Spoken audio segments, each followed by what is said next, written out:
ሰላም ጤና ይስጥልኝ። ተማሪዎቹ የዩኒቨርሲቲ ዶክተሮች በአጠቃላይ ሰው ወዲህ ነው ወዲህ ይላል። አንዳንድ ታማሚዎች የሚያሰሙት የህመምና ስቃይ ጩኸት መፈጠርን ያስጠላል ብለን ነበረ የባለፈውን ትረካ ያቋረጥነው። ፍርቱና አስደማሚ፣ አስገራሚ፣ ልብ አንጠልጣይ እውነተኛ ታሪክ ላይ የተመሰረተ ልቦለድ።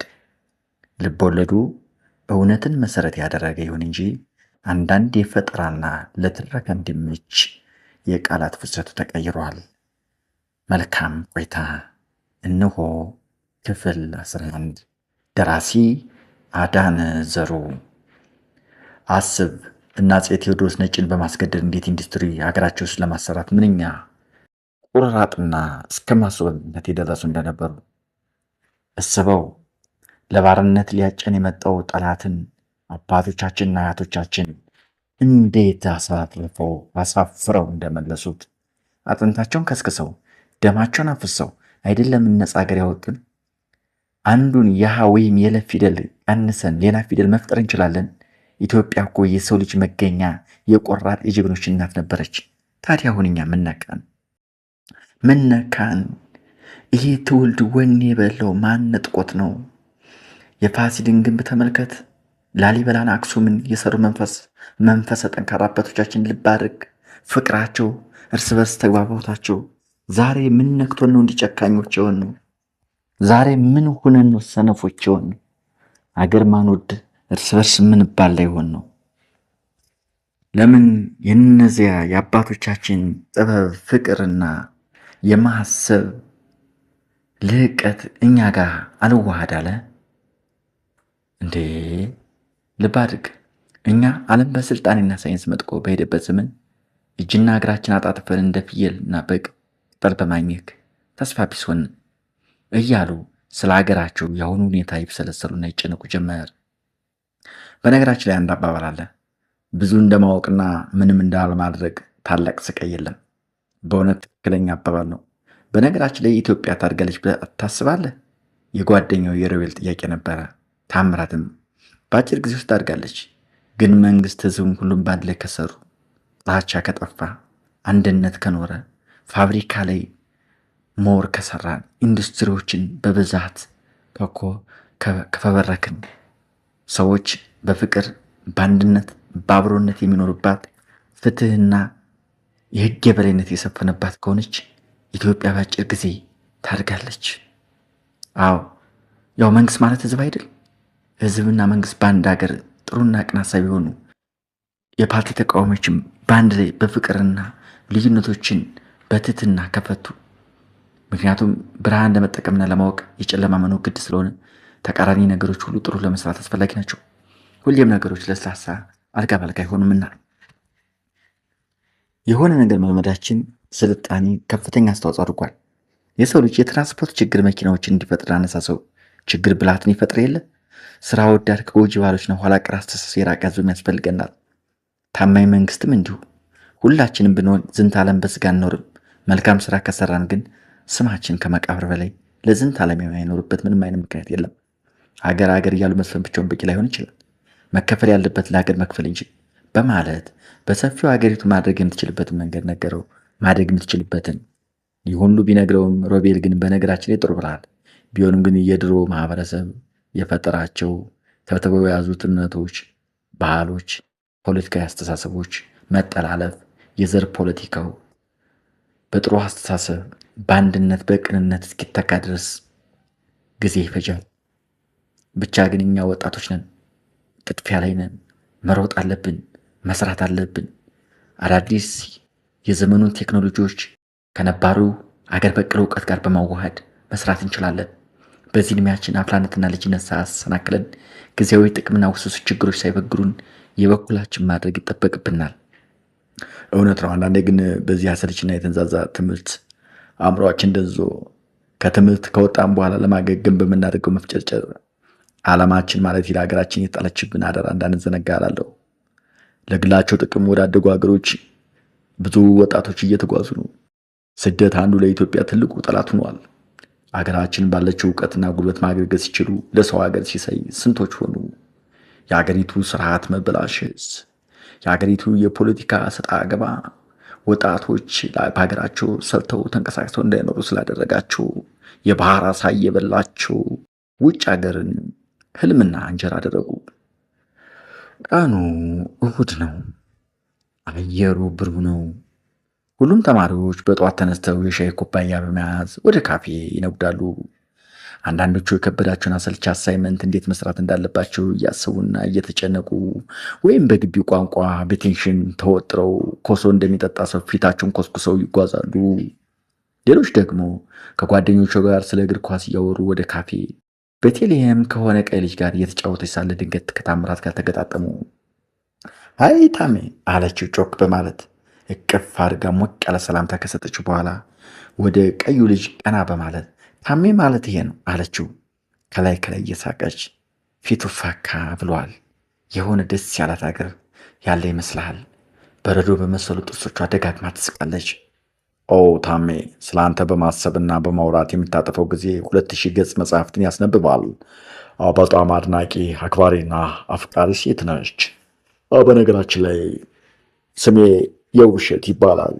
እኔም እንዳየሁ የህንዶችን ጸጉር ከመሰለው ማራኪ ጸጉር እስከ እግርህና ጸባይ ድምፅ አይደለም የሴት ልጅ ቀልብ ወንድን የሚያበረክ ግርማ ሞገስ ታድለሃል እና ቤቲ እድለኛ ነች። ታምራት ደሙ ቢፈላም ምንም አይነት የመበሳጨት ምልክት ሳያሳይ አመሰግናለሁ በማለት ወደ ካፌው ቀጥታ ገባ። ከካፌው ተጠቅሞ ሲመለስ በተራ ላይ ተቀምጦ ጠበቃት። ቤተልሔም ምን ማለት ፈልገሽ ነው? እያንዳንዱ እያደረግሽው ያለው ሁሉ አልተመቸንም። ስርዓት ይኖርሽ። እኔ በእውነት በጣም እያስቀየምሽ ነው አላት ኮስተርና ቆጣ ብሎ። ታምራት እንዲህ ሲናደድ ስታዩ የመጀመሪያዋ ነው። ከዚያም እንደ ቆሞቹ ወደ ቤተ መጽሐፍት ገባ። ሰመመን በተሞላበት አታይ ባይኗ ተከተለችው። ዶርም ገብታ ሙዚቃ ከፈተች። አስጠላት። ጓደኞቿም ደበሯት። ጭንቀት፣ ፍርሃት ተፈራረቁባት። ቀጥታ ከካምፓስ ወደ ቤተሰቧ ሄደች። እንደሄደች ለምን መጣሽ የእናቷ ጥያቄ ነበር። መልስ የለም። ምግብ አቀረበችላት። አሰልች ስራ መስሎ ታያት። ቆይ ልጅ ምን ነክቷት ይሆን? ከመምህራን ጋር ተጋጭሽ ወይስ ከጓደኞችሽ ጋር ተጣልተሽ ነው? እናቷ በጣም ተጨነቀች።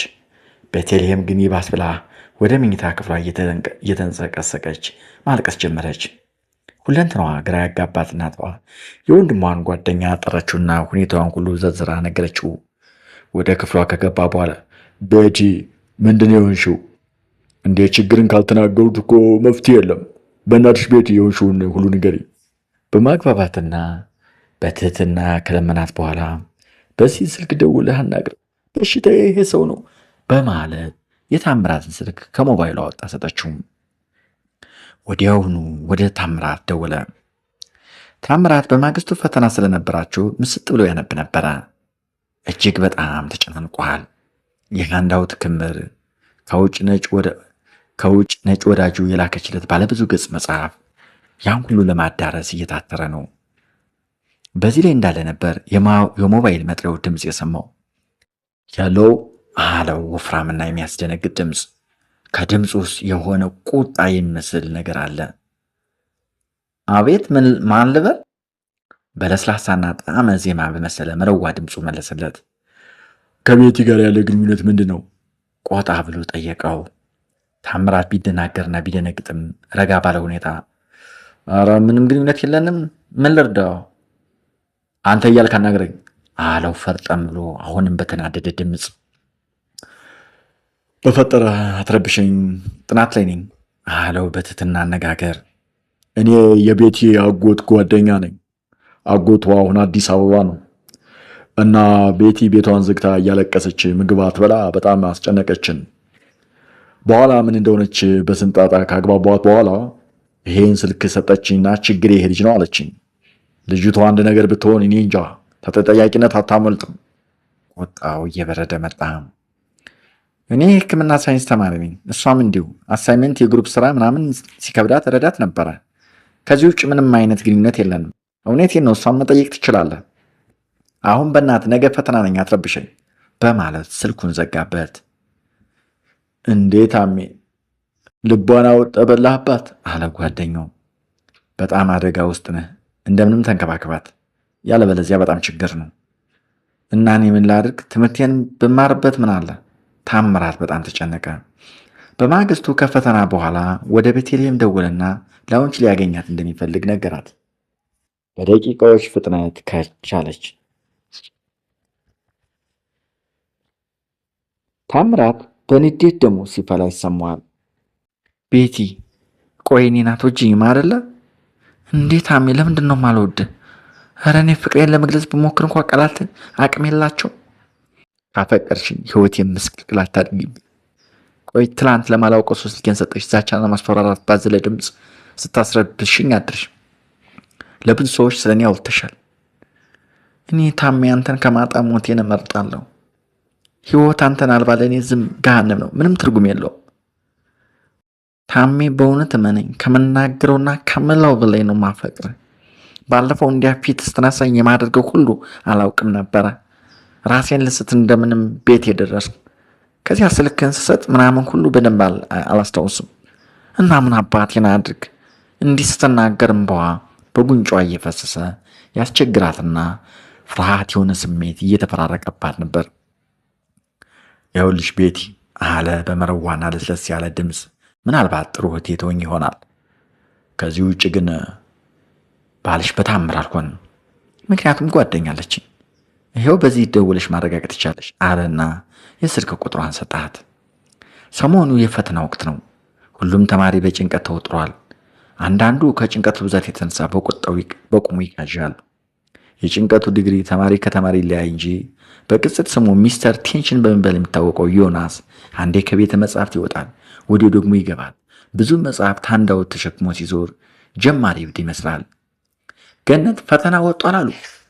ያኔ እንኳ ብዙ ሲወራላቸው የነበረው ኢንስትራክተሩ ሀጎስ ለቤዛዊት ወርክ ሽት ማለት የጥያቄውን ሽት መልስ አልሰጣትም።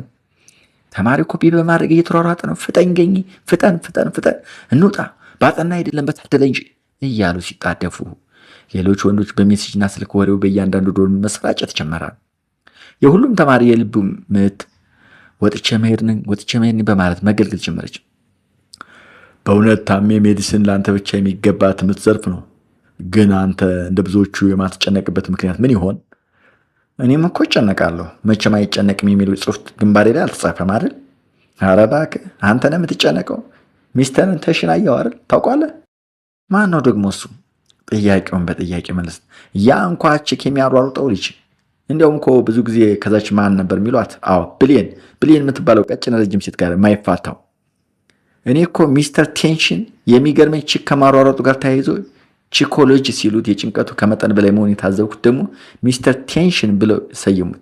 እኔ እኮ ዮናስ የሚባለው እውነተኛ ስሙን በቅርቡ ነው ያወቅኩት። እና ይህ ሰው ከአንተ ጋር ሳነጻጸው በፍጹም ተቃራኒ መሆኑ በጣም ይገርመኛል አለ አስፋው። የታምራት በራስ መተማመንና ብልታት መደመምን ፈጥሮበት።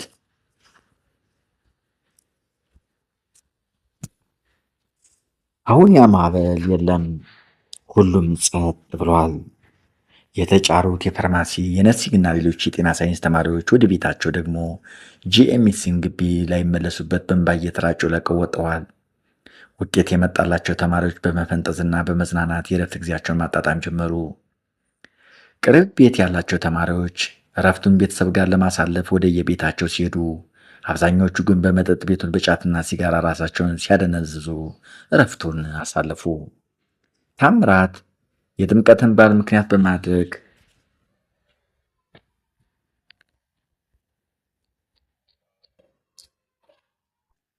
የተጫሩት ተማሪዎች የፋርማሲ የነርሲንግና ሌሎች የጤና ሳይንስ ተማሪዎች ወደ ቤታቸው ደግሞ ጂኤምሲን ግቢ ላይመለሱበት በእንባ እየተራጩ ለቀው ወጥተዋል። ውጤት የመጣላቸው ተማሪዎች በመፈንጠዝና በመዝናናት የእረፍት ጊዜያቸውን ማጣጣም ጀመሩ። ቅርብ ቤት ያላቸው ተማሪዎች እረፍቱን ቤተሰብ ጋር ለማሳለፍ ወደ የቤታቸው ሲሄዱ፣ አብዛኞቹ ግን በመጠጥ ቤቱ በጫትና ሲጋራ ራሳቸውን ሲያደንሱ እረፍቱን አሳለፉ።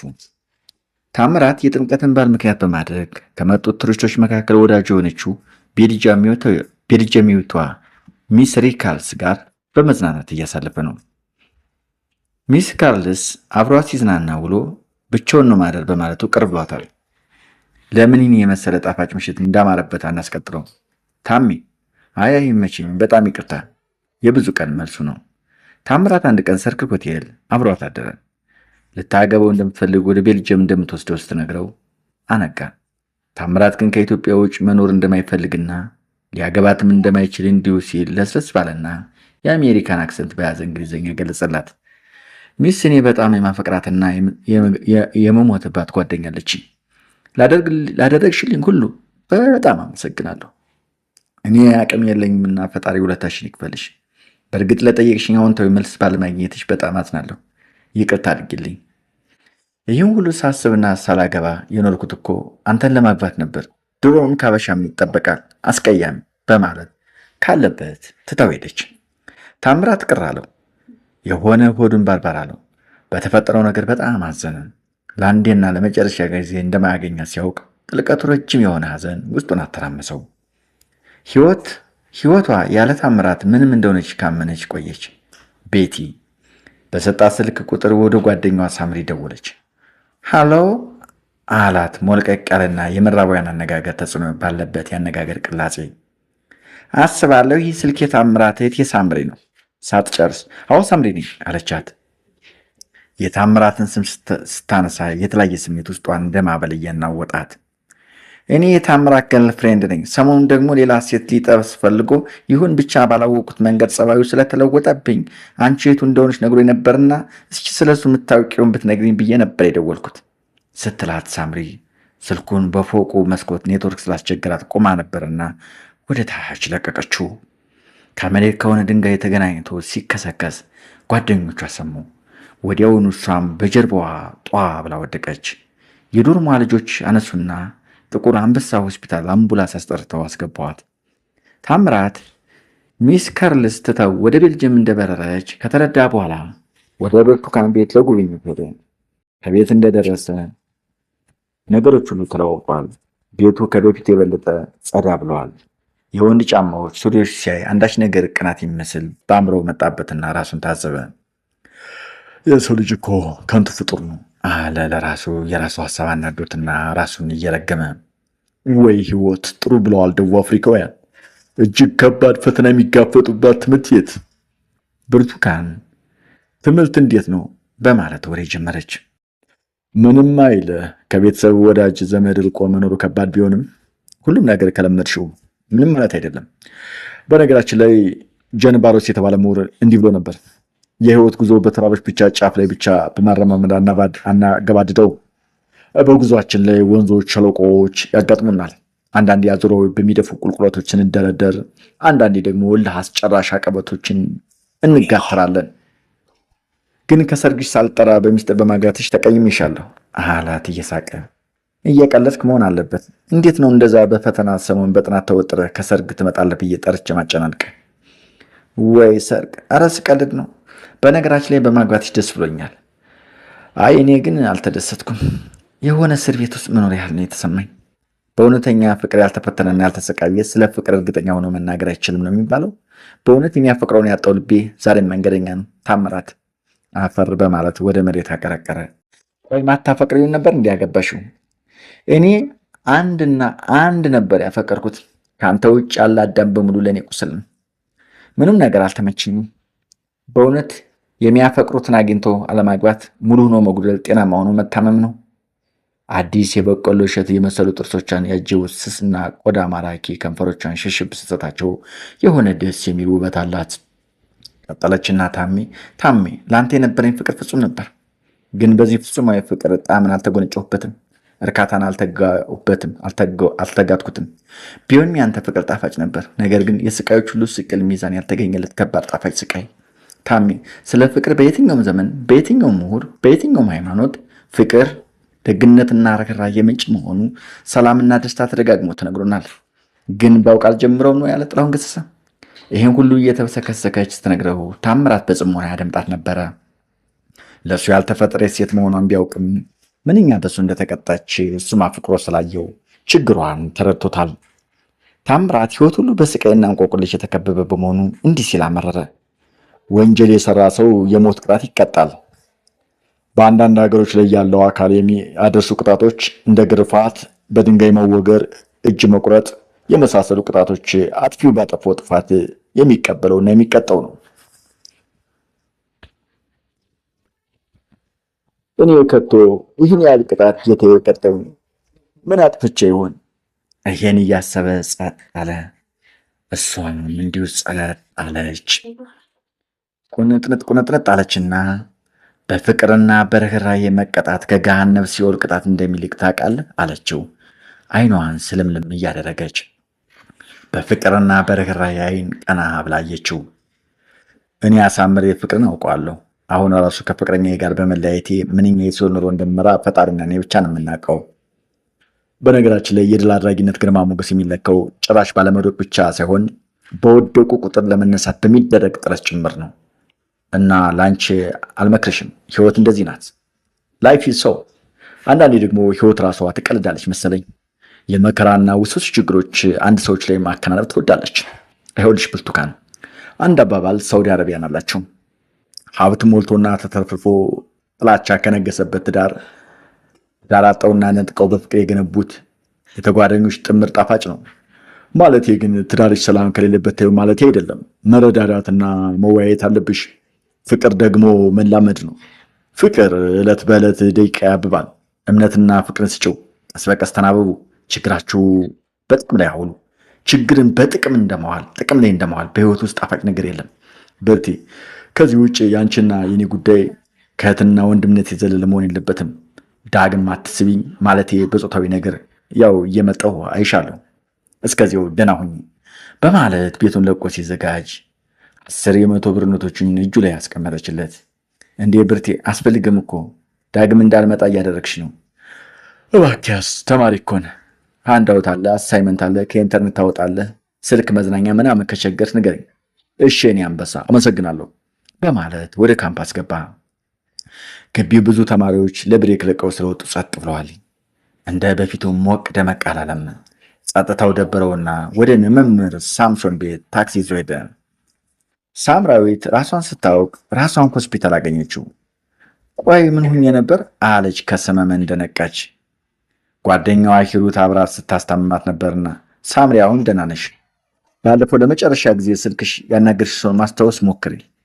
ኦኬ አስታወስኩ። ከሆነች ሴት ጋር ነበር አለችና ጸጥ አለች። ስልኳ ለብዙ ቀናት በመሰበሩ ዝግ ነበር። ሌላ ስልክ ቁጥር ልጆች ገዙላትና ወደ ታምራት ደወለች። ኦኬ አንተም ታሜ ካዲ ሆንክ አይደል? ከራሳቸው የቲን ድምፅ በመስማቱ ግራ ተጋብቶ ስልኳን ጆሮዋ ላይ ዘጋባት። እንዲህ የከካም ተማሪ እውነትም ከካም ተጫወተብኝ። የምታደርገው ጠፋባት። የዶርም ልጆቿ አብዛኞቹ ያጨሱና ይቅሙ ነበርና ተቀላቀለቻቸው። ወዲያውኑ ስልኳ የመጥሪያውን ድምፅ አሰማ። ለመጥሪያነት የሄሌኒ በርሄን ሙዚቃ ነበር ስትጠቀም የቆየችው፣ ግን አይነሳም። ወደ 10 ጊዜ ሞከረ፣ አይነሳም። ንዴት፣ የጥፋተኝነት ስሜትና ብስጭት ሰላሙን ሲነሳው፣ የሚይዘው የሚረግጠው ሲጠፋው፣ የሚያዩት ሁሉ ይህ ልጅ ምን ነካው እያሉ ማሰብ ጀመሩ። ከዚያም በጽሁፍ መልእክት መለመን እንዳለበት ወሰነ። የኔ ውድ በጣም ናፍቀሽኛል። ያለ ወትሮሽ ስልክ አላነሳልኝ ስላልሽ በጣም ጨቆኛል። በእናትሽ ስለ ፍቅር ስለለምንሽ አናግሪኝ። ቅድም የዘገቡብሽ የማይመሽ ቦታና ሁኔታ ላይ ስለነበር ሆኖና በእናትሽ ስልኩን አንሺው። ወዲያው ደወለች። ደግሞ ጭራሽ ጆሮ ላይ ስልክ ተዘጋብኝ ተጀመረ። ከፍቅረኛ ጋር ሆነ ስለደወልኩ ልዘጋው አይደል እኮ ጥሩ ነው። ድሮም የዛሬን ጊዜ ወንድማምን ወይኔ ልጅት ደደብ ነሽ አለችና ስልኩን ዘጋችበት።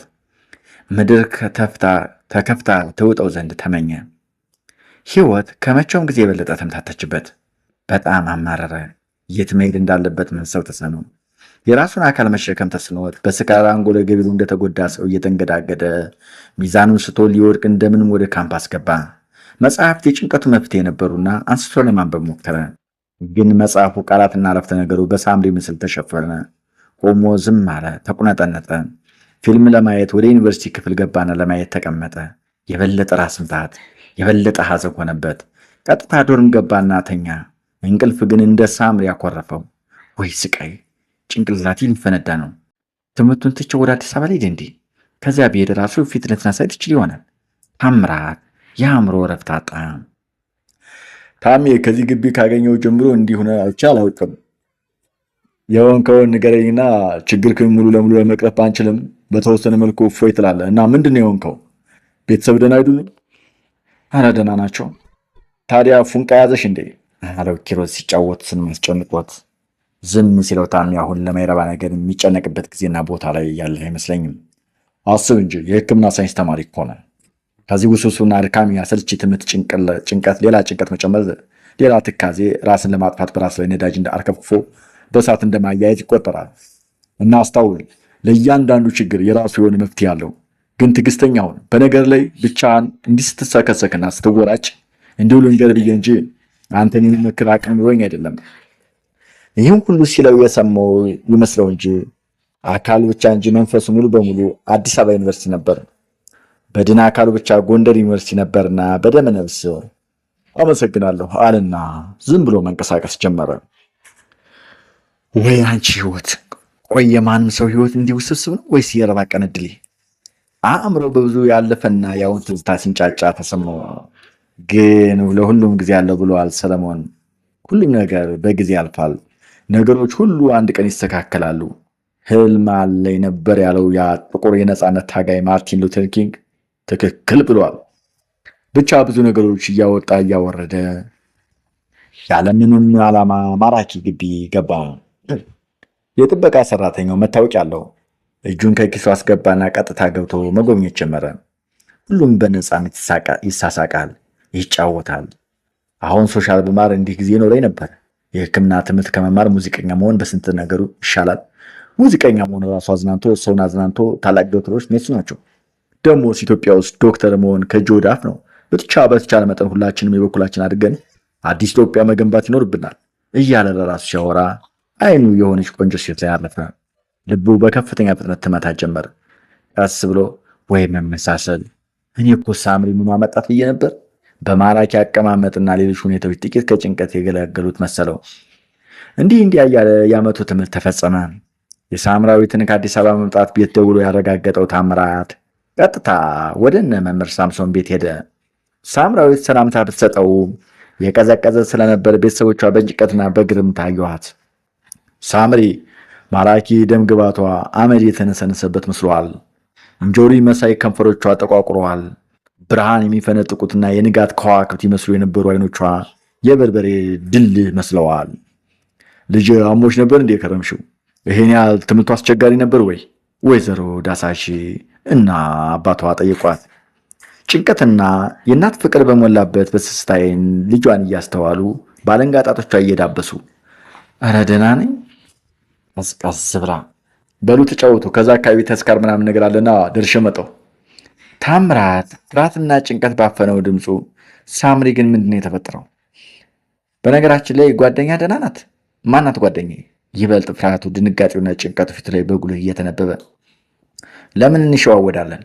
ስልኳን አወጣችና ቀጥታ ወደ ቤተልሔም ደወለች። ጎንደር እንደመጣችና ፒያሳ ሰርክል ሆቴል ቀጠረቻት። እኔ ተነስ። የት? ለምን? ታምራት የበለጠ ግራ ተጋባ። ታክሲ ይዘው ሰርክል እስኪደርሱ ድረስ ምንም አይነት ወሬ የላቸውም። ሰርክል ሆቴል እንደደረሱ ብዙ ነገር አስታወሰ። የሥራ ባልደረቦቹ እንዳዩት ሰብሰብ ብለው ሰላምታ ሰጡት። የገባው ሁሉ ሰላምታ ስለሚለው ቤተልሔም ከዚህ መስራቱ ስለምታውቅ የእነሱ ነበር እንዴ ይህ ሆቴል በማለት ተገረመች። ታምራት ቁጣው በላዩ ላይ እየነደደ ለመቆጣጠር ከራሱ ጋር ትግል ገጥሟል። ሶስቱም ተፋጠጡ። እሺ ሚስተር ታምራት እኒህን ሴትዮ ታውቃቸዋለህ? ከቦርሳዋ ሲጋራ ወጣችና ጢሱን ወደ ሁለቶቹ እያጨሰች ታምራት ዝም ካለ በኋላ ሳምሪ አትሳሳች፣ አስታዊ፣ ትዕግስት ይኑርሽ። ትዕግስት ለሁሉም ነገር ጥሩ ነው። እኔ ከቤቲ ጋር የአንድ ካምፓስ ተማሪ ከመሆን አንድ ሻይ ቡና ከማለት የበዘለለ ግንኙነት የለንም አይደለም ቤቲ አላት። የምትሰራውን ሴራ አያውቅም ነበርና በጣም ባለጌ ነህ። እሺ ጭራሽ ሚስትህን እህቴ ትለኛለህ አለችው። አፈጠጠችበት። ታምራት ንዴቱን መቆጣጠር ተሳነው። ብድግ አለና በጫማ ጥፊ ይቀጠቅጣት ጀመር።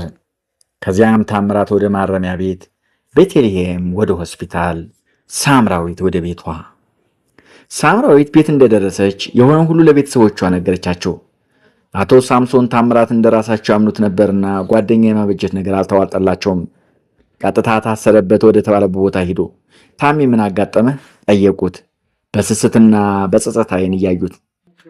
ሕይወት እንዲህ ነች አለ ታምራት ንዴቱ የሸፈኑትን ለጋ የበቆሎ እሸት የመሰሉ ጥርሶችን እየጋበዘው። ጭራሽ አስቤው ማላውቀውን ስራ ነው የፈጸምክ። እኔም አስቤው አደርገዋለሁ ብዬ ጭራሽ ያላመንኩት ድርጊት እንደፈጸምክ ይገባኛል። አሁን ያለን አማራጭ ክስ እንዳትመሰረት ልጅቱን ማስታረቅ አለብን በማለት ዋስ በመሆን አስፈተው። ከዚያ ተማሪ መሆኑን ግምት አስገብተው ከመታሰር ይታደጉት ዘንድ ቤተሰቦቿን አሳመናቸው። ቤተሰቦቿን በፍቅር በጣም እንደምትወደው ያውቁ ነበርና ክሱ ሰረዙት።